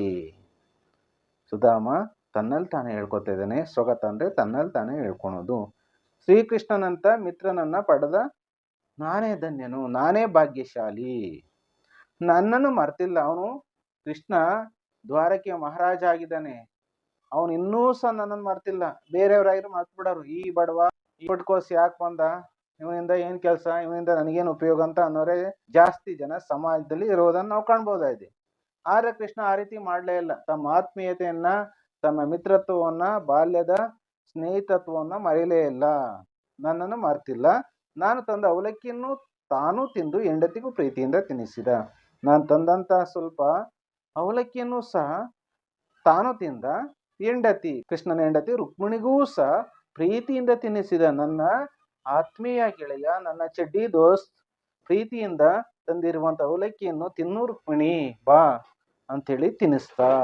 ಇಷ್ಟೊಂದು ಪ್ರೀತಿ ವಿಶ್ವಾಸವಿರುವ ಕೃಷ್ಣನ ಹತ್ತಿರ ನನ್ನ ಬಡತನ ಹೇಳಿ ಆತನ ಮನಸ್ಸಿಗೆ ಬೇಸರವನ್ನು ಉಂಟು ಮಾಡಬಾರದು. ಇಷ್ಟೊಂದು ಪ್ರೀತಿ ವಿಶ್ವಾಸವಿರುವಂತ ಕೃಷ್ಣನ ಹತ್ರ ನನ್ನ ಬಡತನ, ನನಗೆ ತುಂಬಾ ಬಡತನ ಇದೆ, ನನ್ನ ಮಕ್ಕಳ ಹೊಟ್ಟೆಗೆ ಆಹಾರವನ್ನು ಸಹ ಕೊಡೋಕೆ ಸಾಧ್ಯ ಆಗ್ತಿಲ್ಲ, ಆದ್ರಿಂದ ಸಹಾಯ ಮಾಡು ಕೃಷ್ಣ ಅಂತ ಕೇಳೋದಕ್ಕೆ ನನ್ನ ಮನಸ್ಸು ಒಪ್ಪಲ್ಲ. ಹಾಗೆ ಆತನ ಮನಸ್ಸಿಗೆ ಅಂದ್ರೆ ಕೃಷ್ಣನ ಮನಸ್ಸಿಗೆ ನನ್ನ ಅಂದ್ರೆ ಕುಚೇಲನ ಬಡತನವನ್ನು ಹೇಳಿ ಆತನ ಅಂದ್ರೆ ಕೃಷ್ಣನ ಮನಸ್ಸಿಗೆ ಬೇಸರ ಉಂಟು ಮಾಡಬಾರದು, ಬೇಜಾರನ್ನು ಮಾಡಬಾರ್ದು ಅವನ ಮನಸ್ಸಿಗೆ. ನನ್ನ ಬಡತನ ನನಗೇ ಇರಲಿ. ಎಂಥ ಸ್ವಾಭಿಮಾನಿ ಸುಧಾಮ. ಇಲ್ಲಿ ನೋಡಿ ಕೃಷ್ಣ ಬರ್ತಾ ಇದ್ದಾನೆ. ಏನು ಯೋಚಿಸ್ತಿರುವೆ ಸುಧಾಮ, ಏನು ಯೋಚನೆ ಮಾಡ್ತಾ ಇದೆಯಾ ಸುಧಾಮ ಅಂತ ಕೇಳ್ತಾ ಇದ್ದಾನೆ. ಸ್ನಾರ್ಥಕ ಚಿಹ್ನೆ ಇದೆ. ಏನು ಯೋಚಿಸ್ತಿರುವೆ ಸುಧಾಮ, ಏನು ಯೋಚನೆಯನ್ನು ಮಾಡ್ತಿರುವೆ ನೀನು ಸುಧಾಮ ಅಂತ ಭಗವಂತ ಕೃಷ್ಣ ಕೇಳ್ತಾ ಇದ್ದಾನೆ. ಸುಧಾಮ ಏನಿಲ್ಲ ಕೃಷ್ಣ, ಏನಿಲ್ಲ ಸುಮ್ನೆ, ಏನಿಲ್ಲ ಕೃಷ್ಣ, ಏನಿಲ್ಲ ಸುಮ್ನೆ ಅಂತ ಹೇಳ್ತಾ ಇದ್ದಾನೆ. ಭಗವಂತನಾದ ಕೃಷ್ಣನಿಗೆ ಇದೆಲ್ಲ ಗೊತ್ತಿದ್ದೇ ಇದೆ. ಗೊತ್ತಿಲ್ಲದೆ ಇರ್ತದ? ಖಂಡಿತ ಗೊತ್ತಿದೆ. ಕೃಷ್ಣ ನೀ ಬಂದು ನನ್ನ ಮನಸ್ಸಿಗೆ ತುಂಬಾ ಸಂತೋಷವನ್ನು ಉಂಟು ಮಾಡಿದೆ. ನನಗೆ ಗುರುಕುಲದ ಜೀವನ ನೆನಪಾಗುತ್ತಿದೆ. ಕೃಷ್ಣ ಹೇಳ್ತಾ ಇದ್ದಾನೆ, ನೀ ಬಂದು ಕುಚೇಲ ಸುಧಾಮ, ನೀನ್ ಬಂದು ನನ್ನ ಮನಸ್ಸಿಗೆ ತುಂಬಾ ಸಂತೋಷವನ್ನು ಉಂಟು ಮಾಡಿದೆ. ನನಗೆ ಗುರುಕುಲದ ಜೀವನ ನೆನಪಾಗ್ತಿದೆ. ನಾವು ಗುರುಕುಲದಲ್ಲಿ ಕಲಿತಂತ ವಿದ್ಯೆ, ಒಡನಾಡಿ ಆಟಗಳು ಹಾಗೂ ತಮ್ಮ ಸ್ನೇಹಿತತನ, ತಮ್ಮ ಮಿತ್ರತ್ವ, ವಿಶ್ವಾಸ ಈಗ ನೆನಪಾಗ್ತಾ ಇದೆ. ಆ ಜೀವನ ತುಂಬಾ ಚೆನ್ನಾಗಿತ್ತಲ್ವಾ ಸುಧಾಮ ಅಂತ ಹೇಳಿ ಕೃಷ್ಣ ಕೇಳ್ತಾ ಇದ್ದಾನೆ. ಸುಧಾಮ ಹೇಳ್ತಾ ಇದ್ದಾನಾಗ ಒಟ್ಟಿಗೆ ಊಟ ಮಾಡುತ್ತಿದ್ದೆವು, ಕೂಡಿ ಕಲಿಯುತ್ತಿದ್ದೆವು, ಒಟ್ಟಿಗೆ ಕಟ್ಟಿಗೆ ತರಲು ಹೋಗ್ತಿದ್ದೆವು. ಸುಧಾಮ ನಾವೆಲ್ಲರೂ ಸಹ ಗುರುಕುಲದಲ್ಲಿ ಊಟ ಮಾಡ್ತಿದ್ವು, ಒಟ್ಟಿಗೆ ಊಟ ಮಾಡ್ತಿದ್ವು ಅಲ್ವಾ ಕೃಷ್ಣ. ಕೂಡಿ ಕಲಿಯುತ್ತಿದ್ದೆವು, ಎಲ್ಲರೂ ಸಹ ಕೂಡ್ಕೊಂಡು ಒಟ್ಟಾಗಿ ಕಲಿಯುತ್ತಿದ್ದೆವು. ಪಾಠ ಪ್ರವಚನಗಳನ್ನ ನಾವು ಕಲಿತಾ ಇದ್ವು. ಕಟ್ಟಿಗೆ ತರಲು ಹೋಗುತ್ತಿದ್ದೆವು. ಕಟ್ಟಿಗೆ ಅಂದ್ರೆ ಸೌದೆ. ಹಿಂದಿನ ಕಾಲದಲ್ಲಿ ಕಟ್ಟಿಗೆಯಿಂದ ಆಹಾರವನ್ನು ಬೇಯಿಸ್ತಿದ್ರು, ಊಟವನ್ನು ತಯಾರಿಸ್ತಿದ್ರು. ಕಟ್ಟಿಗೆ ತರಲು ನಾವು ಕಾಡಿಗೆ ಹೋಗ್ತಿದ್ವು ಅಲ್ವಾ ಅಂತ ಹೇಳಿ ಕೃಷ್ಣನಿಗೆ ಸುಧಾಮ ಹೇಳ್ತಾ ಇದ್ದಾನೆ. ಕೃಷ್ಣ ಗುರುಮಾತೆ ಕೊಟ್ಟ ಉರಿದ ಕಡಲೆ ತಿಂದಿದ್ದು, ನಿನ್ನ ಪಾಲಿನ ಕಡಲೆ ನಾ ಕಸಿದುಕೊಂಡಿದ್ದು ಅಂತ ಹೇಳ್ತಾ ಇದ್ದಾನೆ. ಗುರುಮಾತೆ ಅವರು ಕೊಟ್ಟಂತ ಉರಿದ ಕಡಲೆನ ಹುರಿದು ಕೊಡ್ತಿದ್ರು ಮಕ್ಕಳಿಗೆ, ಅದನ್ನ ತಿಂದಿದ್ದು ನಾನು ನೀನು ತಿಂದಿದ್ದು ಅಲ್ವಾ. ನಿನ್ ಪಾಲಿನ ಕಡಲೆ, ನಿನ್ ಪಾಲಿ ಕೊಟ್ಟಂತ ಕಡಲೆನ ನಾನೇ ಕಸಿದುಕೊಂಡಿದ್ದು ಅಂದ್ರೆ ನಾನೇ ಕಿತ್ಕೊಂಡು ತಿಂದಿದ್ದು. ಇಲ್ಲಿ ನೋಡಿ ಚಿತ್ರದಲ್ಲಿ ಗಮನಿಸಿ, ಇಲ್ಲಿ ಸುಧಾಮ ಕುಳಿತಿದ್ದಾನೆ, ಇಲ್ಲಿ ಕೃಷ್ಣ ಕುಳಿತಿದ್ದಾನೆ, ಇಲ್ಲಿ ರುಕ್ಮಿಣಿ ಕುಳಿತಿದ್ದಾಳೆ. ಪರಸ್ಪರ ಕುಶಲೋಪರಿ ಅಂದ್ರೆ ಸುಖ ದುಃಖಗಳನ್ನ ಮಾತಾಡ್ತಾ ಇದ್ದಾರೆ. ಇದೇ ಅಲ್ವಾ ನಿಜವಾದ ಪ್ರೀತಿ ವಿಶ್ವಾಸ ಅಂದ್ರೆ.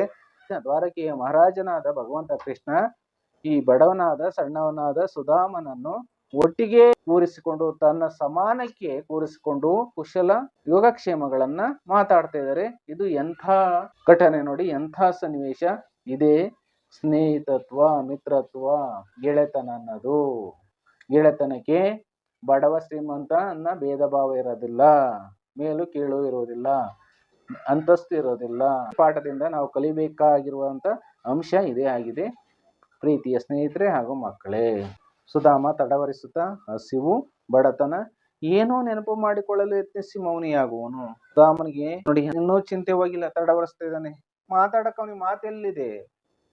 ಅವನಿಗೆ ಆರ್ಥಿಕವಾಗಿ ತುಂಬಾ ತೊಂದರೆ ಇದೆ, ಹಸಿವಿದೆ, ಬಡತನ ಇದೆ. ಏನೋ ನೆನಪು ಮಾಡ್ಕೊಳ್ಳಲು ಯತ್ನಿಸಿದ್ರೆ ಪ್ರಯತ್ನಿಸಿ ಮೌನಿಯಾಗುವನು. ಹಾಗೆ ನಿಶಬ್ದ ಆಗ್ತಾನೆ, ಸೈಲೆಂಟ್ ಆಗ್ತಾನೆ. ಕೃಷ್ಣ ಪ್ರಜೆಗಳ ಹಸಿವು ಇಂಗಿಸಲು ಅವರ ಕಷ್ಟ ಕಾರ್ಪಣ್ಯಗಳನ್ನು ನೀಗಿಸಲು ರಾಜನಾದವನು ಶ್ರಮಿಸಬೇಕು. ಆಗ ಮಾತ್ರ ಅವನು ನಿಜವಾದ ರಾಜನಾಗುವನು. ನಿನ್ನನ್ನು ಪೀಡಿಸಿದ್ದು ತಪ್ಪೆಂದು ಕ್ರಮೇಣ ನನ್ನ ಅರಿವಿಗೆ ಬಂತು ನೋಡು. ಕೃಷ್ಣ ಹೇಳ್ತಿದ್ದಾನೆ ಸುಧಾಮನಿಗೆ, ಪ್ರಜೆಗಳ ಹಸಿವು. ಇವತ್ತಿನ ಎಲ್ಲಾ ರಾಜಕಾರಣಿಗಳಿಗೂ ಈ ಅಂಶ ಅರ್ಥವಾಗಬೇಕು. ಪ್ರಜೆಗಳ ಹಸಿವು, ಇದನ್ನ ಲೇಖಕರು ಕೃಷ್ಣನ ಮುಖಾಂತರ ನಮ್ಮ ರಾಜಕಾರಣಿಗಳಿಗೆ ಉತ್ತಮವಾದ ಸಂದೇಶವನ್ನು ನೀಡಿದ್ದಾರೆ. ಪ್ರಜೆಗಳ ಹಸಿವು ಹಿಂಗಿಸಲು ಅವರ ಕಷ್ಟ ಕಾರ್ಪಣ್ಯಗಳನ್ನು ನೀಗಿಸಲು ರಾಜನಾದವನು ಶ್ರಮಿಸಬೇಕು. ರಾಜ ಆದವನು, ಇವತ್ತಿನ ಮುಖ್ಯಮಂತ್ರಿ ಆಗ್ಲಿ ಪ್ರಧಾನ ಮಂತ್ರಿ ಆಗ್ಲಿ, ಪ್ರಜೆಗಳಿಗೆ ಹಸಿವಾಗಿದ್ರೆ ಅದನ್ನ ಹಿಂಗಿಸಲು ಅಂದ್ರೆ ತೊಲಗಿಸಲು ಮತ್ತು ಅವರ ಕಷ್ಟ ಕಾರ್ಪಣ್ಯ ಕಷ್ಟ ಸುಖಗಳಿಗೆ ಅವನು ಭಾಗಿಯಾಗಬೇಕು. ರಾಜನಾದವನು ಶ್ರಮಿಸಬೇಕು. ಹಾಗೆ ಇವತ್ತಿನ ರಾಜಕಾರಣಿಗಳು ಈ ಕೆಲಸ ಮಾಡಬೇಕಾಗಿದೆ. ಆಗ ಮಾತ್ರ ಅವನು ನಿಜವಾದ ರಾಜನಾಗುವನು. ಅವನು ನಿಜವಾದ ರಾಜ ಆಗ್ತಾನೆ. ನಾವು ಇತಿಹಾಸದಲ್ಲಿ ಗಮನಿಸಿದಾಗ ಚರಿತ್ರೆಯಲ್ಲಿ ಅಶೋಕನಂತಹ ಮಹಾರಾಜ ಇವತ್ತು ನಮ್ಮ ದೇಶದಲ್ಲಿ ಹುಟ್ಟುವಕ್ಕೆ ಸಾಧ್ಯ ಇಲ್ಲ. ಅವನೊಂದ್ ಕಡೆ ಹೇಳಿದಾನೆ, ಅವನೊಂದ್ ಶಾಸನದಲ್ಲಿ ಬರ್ಸಿದಾನೆ, ಕೆತ್ತಿಸಿದಾನೆ. ಏನಂತ ಹೇಳಿದಾನೆ? ದೊಡ್ಡ ಮಾತು, ನಾನು ರಾಜನ ಸಭಾಸ್ಥಾನದಲ್ಲಿರಲಿ, ಒಡ್ಡೋಲಗದಲ್ಲಿರಲಿ, ಶಯ್ಯಾಗೃಹದಲ್ಲಿರಲಿ ಅಥವಾ ಬೇರೊಂದು ಕಡೆ ಇರಲಿ, ಪ್ರಜೆಗಳಾದ ನನ್ನ ಮಕ್ಕಳು ಕಷ್ಟ ಸುಖಗಳನ್ನು ಬಂದು ಹೇಳಿಕೊಳ್ಳತಕ್ಕದ್ದು ಅಂತ ಶಾಸನದಲ್ಲಿ ಕೆತ್ತಿಸಿದಾನೆ. ಅದಕ್ಕೆ ಅವನ್ನ ಚರಿತ್ರೆಯಲ್ಲಿ ನಾವು ಅಶೋಕ ಮಹಾಶಯ ಅಂತ ನಾವು ಕರಿತೀವಿ. ಇಲ್ಲಿ ನೋಡಿ, ಕೃಷ್ಣ ಸುಧಾಮನಿಗೆ ಹೇಳ್ತಿದ್ದಾನೆ, ಆಗ ಮಾತ್ರ ಅವನು ನಿಜವಾದ ರಾಜನಾಗುವನು. ನಿನ್ನನ್ನು ಪೀಡಿಸಿದ್ದು, ನಿನ್ನನ್ನು ಕಾಡಿಸಿದ್ದು ತಪ್ಪೆಂದು ಕ್ರಮೇಣ ನಂತರ ನನ್ನ ಅರಿವಿಗೆ ಬಂತು ನೋಡು ಸುಧಾಮ ಅಂತ ಹೇಳ್ತಿದ್ದಾನೆ. ಸುಧಾಮ, ಕೃಷ್ಣ ಇಷ್ಟು ದಿನ ಇಲ್ಲಿದ್ದು ಅದನ್ನೆಲ್ಲ ಕಣ್ಣಾರೆ ಕಂಡಿರುವೆ. ಸುಧಾಮ ಹೇಳ್ತಿದ್ದಾನೆ, ಕೃಷ್ಣ ಇಷ್ಟು ದಿನ ನಾನು ನಿಮ್ಮ ಅರಮನೆಯಲ್ಲೇ ಇದ್ದೀನಲ್ವಾ, ಅದನ್ನೆಲ್ಲ ನಾನು ಕಣ್ಣಾರೆ ನೋಡಿದ್ದೇನೆ. ನೀನು ರಾಜನಾದವನು ಎಷ್ಟು ಪ್ರಜೆಗಳನ್ನ ಚೆನ್ನಾಗಿ ನೋಡ್ಕೋತಾ ಇದೀಯಾ, ಅವರ ಹಸಿವನ್ನ ಅಂಗಿಸಲು ಎಷ್ಟು ಕಷ್ಟಪಡ್ತಾ ಇದೆಯಾ, ಎಷ್ಟು ಪ್ರಜೆಗಳ ಕಷ್ಟ ಕಾರ್ಪಣ್ಯಗಳನ್ನ ಹೋಗಿಸಲು ತೊಲಗಿಸಲು ನೀನು ಎಷ್ಟು ಶ್ರಮಿಸ್ತಾ ಇದೀಯಾ, ಅದು ನನಗೆ ಗೊತ್ತಾಗಿದೆ ಕೃಷ್ಣ ಅಂತೇಳಿ ಸುಧಾಮ ಹೇಳ್ತಿದ್ದಾನೆ. ಕೃಷ್ಣ, ಸುಧಾಮ ನಿನಗೇನು ಬೇಕು? ಕೃಷ್ಣ ಕೇಳ್ತಾ ಇದ್ದಾನೆ, ಸುಧಾಮ ನಿನ್ಗೇನ್ ಬೇಕು ಕೇಳು, ನಾನು ಕೊಡ್ತೀನಿ ಅಂತ ಕೃಷ್ಣ ಸುಧಾಮನ ಕೇಳ್ತಾ ಇದ್ದಾನೆ. ನೋಡಿ, ಇಲ್ಲಿ ಅವನ ಸ್ವಾಭಿಮಾನ, ಗೆಳೆತನ, ವಿಶ್ವಾಸ. ಎಲ್ಲಿ ಸುಧಾಮ ಎಲ್ಲಿ ಕೃಷ್ಣನ ಹತ್ರ ನಾನು ಸಹಾಯವನ್ನ ಕೇಳಿದ್ರೆ ನನ್ನ ವಿಶ್ವಾಸತನಕ್ಕೆ, ನನ್ನ ಗೆಳೆತನಕ್ಕೆ ಎಷ್ಟು ಧಕ್ಕೆ ಬರ್ಬೋದು ಅನ್ನೋದು ಅವನಲ್ಲಿ ಅಂಜಿಕೆ ಇತ್ತು. ಅದರಿಂದ ನನಗೇನು ಬೇಡ, ನಿನ್ನ ಸತ್ಕಾರ ಜೀವನದಲ್ಲಿ ಮರೆಯುವಂತಿಲ್ಲ. ನೀನು ಇವತ್ತು ಕೊಟ್ಟೆಯಲ್ಲ ನನಗೆ ಸತ್ಕಾರವನ್ನು ಉಪಚರಿಸಿದೆಯಲ್ಲ, ಅದನ್ನ ನನ್ನ ಜೀವಮಾನದಲ್ಲಿ ಮರೆಯುವುದಿಲ್ಲ. ನಿನ್ನ ಸ್ನೇಹ ಒಂದೇ ಸಾಕು, ನಿನ್ನ ವಿಶ್ವಾಸ ಒಂದೇ ನನಗೆ ಸಾಕು. ಇನ್ನು ನನ್ನೂರಿಗೆ ಹೊರಡುವೆನು, ಇನ್ನು ನನ್ನ ಊರಿಗೆ ನಾನು ಹೊರಡ್ತೀನಿ ಕೃಷ್ಣ ಅಂತೇಳಿ ಸುಧಾಮ ಕೇಳ್ಕೊತಾ ಇದ್ದಾನೆ. ಕೃಷ್ಣ ಇಷ್ಟು ಬೇಗ, ನೋಡಿ ಕೃಷ್ಣ ಇಷ್ಟು ಬೇಗ ಹೋಗ್ತೀಯ ಸುಧಾಮ, ಖಂಡಿತ ಹೋಗ್ಬೇಡ ಅಂತ ಇದ್ರ ಅರ್ಥ. ಆಶ್ಚರ್ಯವಾಗ್ತಿದೆ ಕೃಷ್ಣನಿಗೆ. ಸುಧಾಮ, ನಾನು ಇಷ್ಟು ದೀರ್ಘಕಾಲ ಮನೆ ಬಿಟ್ಟು ಇದ್ದವನೇ ಅಲ್ಲ, ಅಲ್ಲಿ ಹೆಂಡತಿ ಮಕ್ಕಳು ನನ್ನ ದಾರಿ ಕಾದು ಕಂಗಾಲಾಗಿರಬಹುದು. ಸುಧಾಮ ಹೇಳ್ತಾ ಇದ್ದಾನೆ ಕೃಷ್ಣನಿಗೆ, ನಾನು ಇಷ್ಟು ದೀರ್ಘಕಾಲ, ಇಷ್ಟು ದಿನಗಳ ಕಾಲ ಮನೆ ಬಿಟ್ಟು ಇದ್ದವನೇ ಅಲ್ಲ, ಮನೆ ಬಿಟ್ಟು ಬಂದವನೇ ಅಲ್ಲ, ಅಲ್ಲಿ ನನ್ನ ಹೆಂಡತಿ ಮಕ್ಕಳು ನನ್ನ ದಾರಿ ಕಾದು, ನಾನು ಬರುತ್ತಿರುವಂತ ದಾರಿಯನ್ನೇ ಕಾಯ್ದು ಕಂಗಾಲಾಗಿರಬಹುದು, ಅವರು ಯೋಚಿಸ್ತಾ ಇರಬಹುದು. ಕೃಷ್ಣ, ಇಲ್ಲಿಗೆ ಬಂದ ವಿಷಯ ಅವರಿಗೆ ಗೊತ್ತಿದೆಯಲ್ಲ, ಇಲ್ಲಿಗೆ ಬಂದಂತ ವಿಷಯ ಅವ್ರಿಗೆ ಗೊತ್ತಿದೆಯಲ್ವಾ? ಸುಧಾಮ ಹೇಳ್ತಾ ಇದ್ದಾನೆ, ಗೊತ್ತಿದೆ, ಆದರೆ ನನಗೆ ಮಕ್ಕಳದೇ ಚಿಂತೆ. ಹೊರಡಲು ಅಪ್ಪಣೆ ಕೊಡು ಕೃಷ್ಣ. ಗೊತ್ತಿದೆ, ಆದ್ರೆ ನನಗೆ ಮಕ್ಕಳದೇ ಚಿಂತೆ. ಸಂಸಾರಿ ಆದವನಿಗೆ, ಕುಟುಂಬವನ್ನು ಹೊಂದಿದವನಿಗೆ, ಮಕ್ಕಳನ್ನು ಪಡೆದಂಥವನಿಗೆ ಮಕ್ಕಳ ಬಗ್ಗೆ ಹೆಚ್ಚಿನ ಕಾಳಜಿ ಇರ್ತದೆ. ಅದರಿಂದಲೇ ಸುಧಾಮ ಹೇಳ್ತಾ ಇದ್ದಾನೆ, ನನಗೆ ಮಕ್ಕಳದೇ ಚಿಂತೆ, ಹೊರಡಲು ನೀನು ಅಪ್ಪಣೆ ಕೊಡು, ಪರ್ಮಿಷನ್ ಕೊಡು ಕೃಷ್ಣ ಅಂತೇಳಿ ಕೇಳ್ತಾ ಇದ್ದಾನೆ ಸುಧಾಮ ಕೃಷ್ಣನಿಗೆ. ಕೃಷ್ಣ ಹೇಳ್ತಾ ಇದ್ದಾನೆ, ಕೃಷ್ಣ ನಿನ್ನ ಇಷ್ಟದಂತೆ ಆಗಲಿ, ಹೋಗಿ ಬಾ, ಶುಭವಾಗಲಿ ಗೆಳೆಯ ಅಂದ. ಹಾಗೆ ನಿನ್ನ ಮನೆಗೆ ನನ್ನನ್ನು ಕರೆಯಲೇ ಇಲ್ಲ, ಪರವಾಗಿಲ್ಲ, ನೀನು ಕರೆಯದಿದ್ದರೂ ನಾನೇ ಬರುವೆ. ಕೃಷ್ಣ ಹೇಳ್ತಾ ಇದ್ದಾನೆ, ನಿನ್ಗೆ ಏನ್ ಇಷ್ಟ ಇದೆಯೋ ಅದರಂತೆ ಆಗ್ಲಿ, ನಿನ್ನ ಇಷ್ಟದಂತೆ ಆಗ್ಲಿ, ಹೋಗಿ ಬಾ, ಶುಭವಾಗ್ಲಿ, ಒಳ್ಳೇದಾಗ್ಲಿ ಗೆಳೆಯ ಅಂದ. ಹಾಗೆ ನಿನ್ನ ಮನೆಗೆ ನನ್ನನ್ನು ಕರೆಯಲೇ ಇಲ್ಲ, ನೀನು ನಿನ್ನ ಮನೆಗೆ ನನ್ನನ್ನು ಕರೆಯಲೇ ಇಲ್ಲ, ಪರವಾಗಿಲ್ಲ, ನೀನು ಕರೆಯದಿದ್ರು ಸಹ ನಾನು ಬರುವೆ. ಇದೇ ಗೆಳೆತನದಲ್ಲಿ ಇರುವಂತ ಆತ್ಮೀಯ ಭಾವ. ನೀನು ಕರೆದಿದ್ರು ಸಹ ನಿನ್ನ ಮನೆಗೆ ನಾನು ಬರ್ತೀನಿ ಅಂತ ಹೇಳಿ ಕೃಷ್ಣ ಸುಧಾಮನಿಗೆ ಹೇಳ್ತಾ ಇದ್ದಾನೆ. ಸುಧಾಮನಿಗೆ ಏನು ಅಂಜಿಕೆ ಅಂದ್ರೆ, ಕೃಷ್ಣ ಮಹಾರಾಜರು, ನನ್ನ ಮನೆಯಲ್ಲಿ ಬಡತನ ತುಂಬಿ ತುಳುಕ್ತಿದೆ, ಬಂದ್ರೆ ಹೇಗೆ ನಾನು ಉಪಚರಿಸ್ಲಿ ಅನ್ನೋ ಒಂದು ಅಳುಕು ಭಾವ ಸುಧಾಮನಲ್ಲಿ ಇತ್ತು. ಸುಧಾಮ ಅಯ್ಯೋ ನನ್ನ ಮನೆಗೆ ಬೇಡ ಕೃಷ್ಣ. ಅಯ್ಯೋ ದುಃಖದಿಂದ ಹೇಳ್ತಾ ಇದ್ದಾನೆ ಸುಧಾಮ. ಅಯ್ಯೋ ನನ್ನ ಮನೆಗೆ ಬೇಡ ಕೃಷ್ಣ, ಬೇಡ, ನೀನ್ ಬರೋದೇ ಬೇಡ. ಕೃಷ್ಣ ಹೇಳ್ತಾ ಇದ್ದಾನೆ, ಈಗ ಚಿಂತೆ ಬಿಟ್ಟು ಹೊರಡು, ಒಳ್ಳೇದಾಗ್ಲಿ. ಈಗ ನೀನು ಯಾವುದೇ ಚಿಂತೆ ಮಾಡಬೇಡ, ಹೊರಡು, ಒಳ್ಳೇದಾಗ್ಲಿ, ನಿನ್ಗೆ ಒಳ್ಳೇದಾಗಿ ಆಗ್ತದೆ ಅಂತೇಳಿ ಪರಮಾತ್ಮನಾದ ಕೃಷ್ಣ ಹೇಳ್ತಾ ಇದ್ದಾನೆ. ದೃಶ್ಯ 4. ಸುಧಾಮನ ಸುಂದರವಾದ ಮನೆ, ದೂರದಲ್ಲಿ ಮರಗಳು, ಹೆಂಡತಿ ಮಕ್ಕಳು ಹೊಸ ಬಟ್ಟೆ ಧರಿಸಿ ಮನೆಯಲ್ಲಿ ಸಂತೋಷದಿಂದ ಇರುವ ಸನ್ನಿವೇಶ. ಸುಧಾಮ ಆಶ್ಚರ್ಯದಿಂದ ಹೆಂಡತಿಗೆ, ಅವನಿಗೆ ಆಶ್ಚರ್ಯ ಆಗುತ್ತೆ, ಅಚ್ಚರಿ ಆಗುತ್ತೆ, ಸರ್ಪ್ರೈಸ್ ಆಗುತ್ತೆ. ನೀವು ಯಾರ ಮನೆಯಲ್ಲಿದ್ದೀರಿ? ನೀವು ಯಾರ ಮನೆಯಲ್ಲಿದ್ದೀರಿ? ನಮ್ಮ ಕುಟೀರಲ್ಲಿ, ನಮ್ಮ ಗುಡಿಸಲು ಮನೆಯಲ್ಲಿ. ಹೆಂಡತಿ, ಇದು ನಮ್ಮ ಮನೆ ಕಣ್ರಿ, ಇದು ನಮ್ಮ ಮನೆ ಕಣ್ರಿ ಅಂತೇಳಿ ಹೆಂಡತಿ ಸುಧಾಮನಿಗೆ ಹೇಳ್ತಾ ಇದ್ದಾಳೆ. ಸುಧಾಮ, ನಮ್ಮ ಗುಡಿಸಲಲ್ಲಿ ಹಾಗಾದ್ರೆ, ನಮ್ಮ ಗುಡಿಸಲಲ್ಲಿ ಹಾಗಾದ್ರೆ ನಮ್ಮ ಗುಡಿಸಲಲ್ಲಿ ಅಂತೇಳಿ ಸುಧಾಮ ತನ್ನ ಹೆಂಡತಿ ಕೇಳ್ತಾ ಇದ್ದಾನೆ. ಹೆಂಡತಿ, ಆ ಗುಡಿಸಲಿನ ಜಾಗದಲ್ಲಿ ಈ ಅರಮನೆ ಅಂತ ಮನೆ ನಿರ್ಮಾಣವಾಗಿದೆ ನೋಡ್ರಿ. ಆ ಗುಡಿಸ್ಲಿತ್ತಲ್ಲ, ಆ ಜಾಗದಲ್ಲಿ, ಜಾಗ ಅಂದ್ರೆ ಸ್ಥಳದಲ್ಲಿ ಈ ಅರಮನೆ ಅಂತ ಮನೆ ನಿರ್ಮಾಣವಾಗಿದೆ. ಸುಧಾಮನಿಗೆ ಆಶ್ಚರ್ಯ ಆಗ್ತದೆ. ಸುಧಾಮ, ಅರೆ ನಾನು ಹೋಗಿ ಬರುವುದರೊಳಗೆ ಇದು ಹೇಗೆ ಸಾಧ್ಯವಾಯಿತು? ಅರೆ ನಾನು ಹೋಗಿ ಬರುವುದರೊಳಗೆ ಇಷ್ಟು ಬೇಗ ಇದು ಹೇಗೆ ಸಾಧ್ಯವಾಯಿತು? ಇದು ಹೇಗೆ ಸಾಧ್ಯವಾಯಿತು? ಅರಮನೆ ಅಂತ ಮನೆ ನಿರ್ಮಾಣ ಆಗೋಕ್ಕೆ ಹೇಗೆ ಸಾಧ್ಯ ಆಯಿತು? ಹೆಂಡತಿ ನಗುತ್ತಾ, ಅವಳಿಗೆ ಬಹಳ ಖುಷಿ ಆಗ್ಬಿಡ್ತು. ಮೊದಲು ಒಂಥರ ದುಃಖದಿಂದ ಇದ್ಲು. ಯಾಕಪ್ಪ ಅಂದ್ರೆ ಆಗ ಬಡತನ ಇತ್ತು. ನಗುತ್ತಾ, ನಿಮ್ಮ ಮಿತ್ರನ ಕೃಪೆಯಿಂದ, ನಿಮ್ಮ ಮಿತ್ರ, ಇಲ್ಲಿ ಮಿತ್ರ ಅಂದ್ರೆ ಪರಮಾತ್ಮ ಕೃಷ್ಣ, ಭಗವಂತ ಶ್ರೀಕೃಷ್ಣ, ಅವನ ಕೃಪೆಯಿಂದ ಇದೆಲ್ಲ ಆಗಿದೆ. ಸುಧಾಮ ಆಶ್ಚರ್ಯದಿಂದ, ನನ್ನ ಮಿತ್ರ ಶ್ರೀಕೃಷ್ಣನಿಂದ, ನನ್ನ ಮಿತ್ರ ಶ್ರೀಕೃಷ್ಣನಿಂದ ಇಂಥ ಅರಮನೆ ನಿರ್ಮಾಣವಾಗಿದೆಯಾ?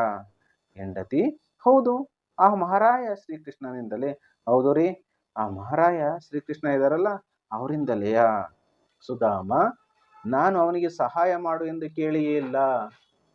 ಸುಧಾಮ ಹೇಳ್ತಾ ಇದ್ದಾನೆ ತನ್ನ ಹೆಂಡತಿಗೆ, ನಾನು ಅವನಿಗೆ ಅಂದ್ರೆ ಇಲ್ಲಿ ಕೃಷ್ಣನಿಗೆ ಸಹಾಯ ಮಾಡುವಂತ ನಾನು ಕೇಳೇ ಇಲ್ವಲ್ಲ. ಹೆಂಡತಿ, ನಿಜವಾಗಿಯೂ ನೀವು ಕೇಳೇ ಇಲ್ವಾ? ಸುಧಾಮ ಹೇಳ್ತಾ ಇದ್ದಾನೆ, ಸತ್ಯವಾಗಿಯೂ ಸಹ ನಾನು ಸಹಾಯ ಮಾಡು ಕೃಷ್ಣ ಅಂತ ಹೇಳಿ ಕೇಳಲಿಲ್ಲ. ನನಗೆ ತುಂಬಾ ಬಡತನ ಇದೆ, ನೀನು ಸಹಾಯ ಮಾಡು ಅಂತ ಕೇಳಲಿಲ್ಲ. ಹೆಂಡತಿ, ನೀವು ದ್ವಾರಕಾ ನಗರ ತಲುಪಿದ ದಿನವೇ ಅಲ್ಲಿಂದ ಸೇವಕರ ದಂಡು ಬಂತು. ಬೇಕಾದ ಎಲ್ಲ ವಸ್ತುಗಳನ್ನು ತಂದರು, ಚಕ ಅಂತ ಮನೆ ನಿರ್ಮಿಸಿದರು, ನಮಗೆಲ್ಲ ಹೊಸ ಉಡುಪು ಆಭರಣಗಳನ್ನು ಸಹ ಕೊಟ್ಟರು ಅಂತ ಹೇಳ್ತಿದ್ದಾಳೆ ಸುಧಾಮನಿಗೆ. ನೀವು ದ್ವಾರಕಾ ನಗರ ತಲುಪಿದ್ರಲ್ಲ, ನೀವು ನಿಮ್ಮ ಪರಮ ಮಿತ್ರನಾದ ಶ್ರೀಕೃಷ್ಣನನ್ನು ನೋಡಲು ದ್ವಾರಕೆಗೆ ಹೋದ್ರಲ್ಲ. ದ್ವಾರಕಾ ನಗರ ಈಗ ಗುಜರಾತಿನ ಹತ್ರ ಬರುತ್ತೆ. ಇದು ಸಮುದ್ರದೊಳಗೆ ಇರುವಂತಹ ನಗರ. ಇಲ್ಲಿ ಕೃಷ್ಣ ಮಹಾರಾಜನಾಗಿದ್ದ, ರಾಜ್ಯವನ್ನು ಆಳ್ತಾ ಇದ್ದ. ದ್ವಾರಕಾ ನಗರ ತಲುಪಿದ ದಿನವೇ ಅಲ್ಲಿಂದ ಸೇವಕರ ದಂಡು ಬಂತು. ದಂಡು ಅಂದ್ರೆ ಗುಂಪು ಬರುತ್ತೆ, ಮನೆ ಕಟ್ಟುವಂತ ಸೇವಕರ ದಂಡನ ಕೃಷ್ಣ ಕಳಿಸಿದ್ದಂತ ಇದರ ಅರ್ಥ. ಬೇಕಾದ ಎಲ್ಲ ವಸ್ತುಗಳನ್ನು ತಂದರು, ಮನೆ ನಿರ್ಮಾಣ ಮಾಡಲು ಬೇಕಾದಂತ ಎಲ್ಲಾ ವಸ್ತುಗಳನ್ನು ಆ ಸೇವಕರು ತಂದರು. ಚಕ ಅಂತ ಅಂದ್ರೆ ಬೇಗನೆ ಮನೆ ನಿರ್ಮಿಸಿದರು. ನಮಗೆಲ್ಲ ಹೊಸ ಉಡುಪು ಆಭರಣಗಳನ್ನು ಸಹ ಕೊಟ್ರು. ನನಗೆ, ನಮ್ಮ ಮಕ್ಕಳಿಗೆಲ್ಲ ಹೊಸ ಬಟ್ಟೆ, ಉಡುಪು, ದಿರಿಸುಗಳನ್ನೆಲ್ಲ ಕೊಟ್ರು, ಆಭರಣಗಳನ್ನು ಸಹ ಕೊಟ್ರು. ಅಂದ್ರೆ ಚಿನ್ನ, ವಜ್ರ, ವೈಡೂರ್ಯಗಳನ್ನು ಕೊಟ್ರು. ಸುಧಾಮ ಪರಮಾಶ್ಚರ್ಯ, ನನ್ನ ಮನದ ಇಂಗಿತವನ್ನು ತಿಳಿದುಕೊಂಡು ಎಲ್ಲಾ ರೀತಿಯ ಸಹಾಯ ಮಾಡಿದ್ದಾನೆ ಕೃಷ್ಣ. ಸುಧಾಮನಿಗೆ ಪರಮಾಶ್ಚರ್ಯವಾಗುತ್ತೆ. ಆಶ್ಚರ್ಯದೊಳಗೆ ಇನ್ನೂ ಆಶ್ಚರ್ಯ ಜಾಸ್ತಿ ಆಗುತ್ತೆ. ನನ್ನ ಮನದ ಅಂದ್ರೆ ನನ್ನ ಮನಸ್ಸಿನ ಇಂಗಿತವನ್ನು, ನನ್ನ ಮನಸ್ಸಿನ ಬಯಕೆಯನ್ನು ತಿಳಿದುಕೊಂಡು ಎಲ್ಲಾ ರೀತಿಯ ಸಹಾಯ ಮಾಡಿದ್ದಾನೆ ಶ್ರೀಕೃಷ್ಣ ಅಂತ ಹೇಳಿ ಹೆಂಡತಿಗೆ ಸುಧಾಮ ಹೇಳ್ತಾ ಇದ್ದಾನೆ. ಮೊದಲೇ ಭಗವಂತ ಶ್ರೀಕೃಷ್ಣ ಸಾಕ್ಷಾತ್ ಮಹಾನ್ ವಿಷ್ಣುವಿನ ಅವತಾರ. ಅವನಿಗೆ ಯಾವುದು ಗೊತ್ತಾಗದೆ ಇರ್ತದೆ? ಪ್ರಪಂಚದ ಎಲ್ಲ ಆಗುಹೋಗುಗಳು ಸಹ ಕೃಷ್ಣನಿಗೆ ಗೊತ್ತಿರ್ತದೆ. ನೋಡಿ, ಇಲ್ಲಿ ಹಿಂದೆ ಗುಡಿಸಲು ಇದ್ದಂತ ಮನೆಯಲ್ಲಿ ಸುಧಾಮನ ಹೆಂಡತಿ ಮಕ್ಕಳಿದ್ರು. ಈಗ ಭವ್ಯವಾದ ಅರಮನೆಯಲ್ಲಿ ಇರುವಂತ ದೃಶ್ಯವನ್ನ ಈ ಚಿತ್ರದಲ್ಲಿ ನೀವೆಲ್ಲರೂ ಸಹ ಗಮನಿಸಿ. ಹೆಂಡತಿ, ನೀವು ತೆಗೆದುಕೊಂಡು ಹೋದ ಅವಲಕ್ಕಿಯನ್ನು ಅವರಿಗೆ ನೀಡಿದ್ದೀರಾ? ಹೆಂಡತಿ ಹೇಳ್ತಿದ್ದಾಳೆ, ನೀವು ತೆಗೆದುಕೊಂಡು ಹೋಗಿದ್ರಲ್ಲ ಅವಲಕ್ಕಿ, ಅದನ್ನ ನಿಮ್ಮ ಸ್ನೇಹಿತನಾದ ಕೃಷ್ಣನಿಗೆ ನೀಡಿದಿರಾ ಅಂದ್ರೆ ಕೊಟ್ರಾ? ಸುಧಾಮ, ಕೊಟ್ಟೆ, ಬಹಳ ಆನಂದದಿಂದ ತಿಂದು ಹೆಂಡತಿ ರುಕ್ಮಿಣಿಗೂ ತಿನ್ನಿಸಿದ. ಕೊಟ್ಟೆ ಕಣೆ, ಬಹಳ ಆನಂದದಿಂದ ಅಂದ್ರೆ ಸಂತೋಷದಿಂದ ಅವನು ತಿಂದು ತನ್ನ ಹೆಂಡತಿಯಾದ ರುಕ್ಮಿಣಿಗೂ ಸಹ ತಿನ್ನಿಸಿದ. ಹೆಂಡತಿ, ಹಬ್ಬ, ಬಡವರ ಮನೆ ಅವಲಕ್ಕಿಯನ್ನು ಸಂತೋಷವಾಗಿ ತಿಂದರಲ್ಲ, ಇದು ಅವರ ನಿಜವಾದ ಸ್ನೇಹ ಹಾಗೂ ದೊಡ್ಡ ಗುಣ. ಮತ್ತೆ ನೀವು ಯಾಕೆ ಸಹಾಯ ಕೇಳಲಿಲ್ಲ? ಅಬ್ಬಾ, ಬಡವ್ರ ಮನೆ ಅವಲಕ್ಕಿ, ಅದನ್ನ ಸಂತೋಷವಾಗಿ ತಿಂದ್ರಲ್ಲ ಕೃಷ್ಣ, ಇದು ಅವರ ನಿಜವಾದ ಸ್ನೇಹ ಹಾಗೂ ದೊಡ್ಡ ಗುಣ. ಇದೇ ಸ್ನೇಹಿತರಲ್ಲಿ ಕಂಡುಬರುವಂತ ಆತ್ಮೀಯ ಮನೋಭಾವನೆ.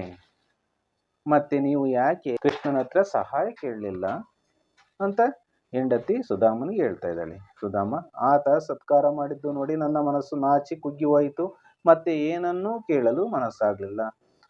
ಆತ ಇದ್ನಲ್ಲ ಕೃಷ್ಣ, ನನಗೆ ಸತ್ಕಾರ ಮಾಡಿದ್ನಲ್ಲ, ಉಪಚರಿಸಿದನಲ್ಲ, ಅದನ್ನ ನೋಡಿ ನನ್ನ ಮನಸ್ಸು ನಾಚ್ಕೊತು ನನ್ನ ಮನಸ್ಸು, ಯಾಕಪ್ಪ ನನ್ನ ಮನೇಲೂ ಸಹ ಈ ರೀತಿ ಇಲ್ವಲ್ಲ ಅಂತ ನಾಚಿ ಕುಗ್ಗಿ ಹೋಯ್ತು, ಮತ್ತೆ ಏನನ್ನೂ ಸಹ ಕೇಳಲು ಮನಸ್ಸಾಗ್ಲಿಲ್ಲ ನನಗೆ ಅಂತ ಹೇಳ್ತಾ ಇದ್ದಾನೆ ಹೆಂಡತಿ. ಅದಕ್ಕೆ ನೀವು ಕೇಳಲಿಲ್ಲ ನಿಜ, ಆದ್ರೆ ಶ್ರೀಕೃಷ್ಣ ಪರಮಾತ್ಮನೇ ತಮ್ಮ ಕರ್ತವ್ಯ ಮಾಡಿದ್ದಾರೆ. ನೀವು ಕೇಳಲಿಲ್ಲ ನಿಜ ಸತ್ಯ, ಆದ್ರೆ ಆ ಶ್ರೀಕೃಷ್ಣ ಪರಮಾತ್ಮ ಇದಾರಲ್ಲ, ತಮ್ಮ ಕರ್ತವ್ಯ ಅಂದ್ರೆ ಕೆಲಸವನ್ನು ಮಾಡಿದ್ದಾರೆ. ಕೊಡುವ ದಾನಿ ಭಗವಂತ ಶ್ರೀಕೃಷ್ಣ, ಕೊಡುವವನು ನೀನಾಗಿರುವುದರಿಂದ ನಾನು ತೆಗೆದುಕೊಳ್ಳುವುದಕ್ಕೆ ಅವನ ಇಚ್ಛೆ ಆಗ್ಲಿ ಅಂತ ಹೇಳಿ ಸುಧಾಮ ಹೆಂಡತಿ, ನೀವು ಕೇಳಲಿಲ್ಲ ನಿಜ, ಆದ್ರೆ ಶ್ರೀಕೃಷ್ಣ ಪರಮಾತ್ಮ ತಮ್ಮ ಕರ್ತವ್ಯ ಮಾಡಿದ್ದಾರೆ. ಸುಧಾಮಗೆ ಹೇಳ್ತಾ ಇದ್ದಾನೆ, ಮಕ್ಕಳಾಗಾದ್ರೆ ಎಲ್ಲಿದ್ದಾರೆ? ಮಕ್ಕಳ ಆಗಮನ, ಮಕ್ಕಳು ಬರ್ತಾ ಇದ್ದಾರೆ. ಮಗಳು, ಅಪ್ಪ ನನ್ನ ಹೊಸ ಬಟ್ಟೆ ನೋಡಿ ಎಷ್ಟು ಚೆನ್ನಾಗಿದೆ, ಸರ ಓಲೆ ಬಳೆ ಎಲ್ಲ. ಮಗಳು ಹೇಳ್ತಿದ್ದಾಳೆ, ಅಪ್ಪ ನಾನು ಹೊಸ ಬಟ್ಟೆ ನೋಡಿ, ಈಗ ಮೊದ್ಲು ಅರ್ಕಲು ಮರ್ಕಲು ಬಟ್ಟೆ ಹಾಕೋತಿದ್ದೆ, ಈಗ ನನ್ನ ಹೊಸ ಬಟ್ಟೆ ನೋಡಿ ಎಷ್ಟು ಚೆನ್ನಾಗಿದೆ, ಸರ ನೋಡಿ, ನನ್ನ ಸರನ, ಓಲೆ ನೋಡಿ, ಬಳೆ ನೋಡಿ, ಎಲ್ಲಾ ಆಭರಣಗಳನ್ನು ನೋಡಿ ಅಂತ ಇದ್ರ ಅರ್ಥ. ಎಲ್ಲಾ ಆಭರಣಗಳನ್ನು ನೋಡಿ. ಮಗ, ಅಪ್ಪ ನಿಮಗೂ ರೇಷ್ಮೆ ಬಟ್ಟೆ ಕೊಟ್ಟಿದ್ದಾರೆ ನೋಡಿ, ಈಗಿನ ಕಾಲದಲ್ಲಿ ರೇಷ್ಮೆ ಬಟ್ಟೆ ಶ್ರೀಮಂತರಾಗ್ತಿದ್ದಂತ ಬಟ್ಟೆ, ಅದನ್ನೂ ಸಹ ಕೊಟ್ಟಿದ್ದಾರೆ ನೋಡಿ ಇಲ್ಲಿ ಅಂತೇಳಿ ಮಗ ಕುಚೇಲನಿಗೆ ಹೇಳ್ತಾ ಇದ್ದಾನೆ. ಕುಚೇಲ ಅಂದ್ರೆ ಸುಧಾಮನಿಗಿರುವಂತ ಇನ್ನೊಂದು ಹೆಸರು. ಸುಧಾಮ, ನನಗೆ ಬೇಡ, ನೀವೆಲ್ಲ ಧರಿಸಿಕೊಳ್ಳಿ, ನನಗೆ ಆ ಕೃಷ್ಣದೇವನ ಸ್ನೇಹವೇ ರೇಷ್ಮೆ ಬಟ್ಟೆ, ಅವನ ಮಾತೆ ನನಗೆ ಆಭರಣ, ಅವನಂತ ಗೆಳೆಯನನ್ನು ಪಡೆದ ನಾನೇ ಧನ್ಯ. ಸುಧಾಮ ಹೇಳ್ತಾ ಇದ್ದಾನೆ, ನನಗೆ ಬೇಡ, ನೀವೆಲ್ಲ ಧರಿಸ್ಕೊಳ್ಳಿ, ನನಗೆ ಆ ಕೃಷ್ಣ ಇದಾನಲ್ಲ ಆ ಭಗವಂತ, ಅವನ ಸ್ನೇಹವೇ ನನಗೆ ರೇಷ್ಮೆ ಬಟ್ಟೆ ಆಗಿದೆ, ಅವನ ಮಾತೆ ನನಗೆ ಆಭರಣ, ನನಗೆ ಯಾವ ಚಿನ್ನದ ಆಭರಣವೂ ಬೇಡ, ಅವನಂತ ಗೆಳೆಯನನ್ನು ಪಡೆದ ನಾನೇ ಧನ್ಯ, ನಾನೇ ಭಾಗ್ಯಶಾಲಿ. ಅವನಂತಹ ಕೃಷ್ಣನಂತಹ ಗೆಳೆಯನನ್ನ ಪಡೆದಂತ ನಾನೇ ಧನ್ಯ ಅಂದ್ರೆ ನಾನೇ ಭಾಗ್ಯಶಾಲಿ. ಎಲ್ಲರೂ ನರ್ತಿಸುವರು ಹಿನ್ನೆಲೆಯಲ್ಲಿ ಶ್ರೀಕೃಷ್ಣ ಹಾಗೂ ರುಕ್ಮಿಣಿ ನರ್ತಿಸುತ್ತಾ ಸಾಗುವರು. ನೋಡಿ ಅಂತ ಅದ್ಭುತವಾದ ನಾಟಕ. ಇಲ್ಲಿ ಗೆಳೆತನಕ್ಕೆ ಸಿರಿತನ ಬಡತನನ್ನ ಭೇದ ಭಾವ ಇರಲ್ಲ. ಭಗವಂತ ಕೊಟ್ರೆ ನಾವೆಲ್ಲರೂ ಸಹ ಚೆನ್ನಾಗಿರ್ತೀವಿ. ಆದ್ರಿಂದ ನಾವೆಲ್ಲರಿಗೂ ಸಹ ಒಳ್ಳೆಯದನ್ನು ಬಯಸೋಣ. ಪ್ರಜೆಗಳ ಕಷ್ಟ ಕಾರ್ಪಣ್ಯಗಳನ್ನ ತಿಳಿದುಕೊಳ್ಳೋಣ, ಅವರ ನೋವಿಗೆ ಸ್ಪಂದಿಸೋಣ ಅಂತ ಹೇಳ್ತಾ ಈ ನಾಟಕವನ್ನ, ಕೃಷ್ಣ ಸುಧಾಮ ನಾಟಕವನ್ನ ಮುಗಿಸ್ತಾ ಇದ್ದೀನಿ. ಎಲ್ಲರಿಗೂ ಒಳ್ಳೆಯದಾಗಲಿ. ಕೃಷ್ಣಾರ್ಪಣಮಸ್ತು. ಶುಭಂ.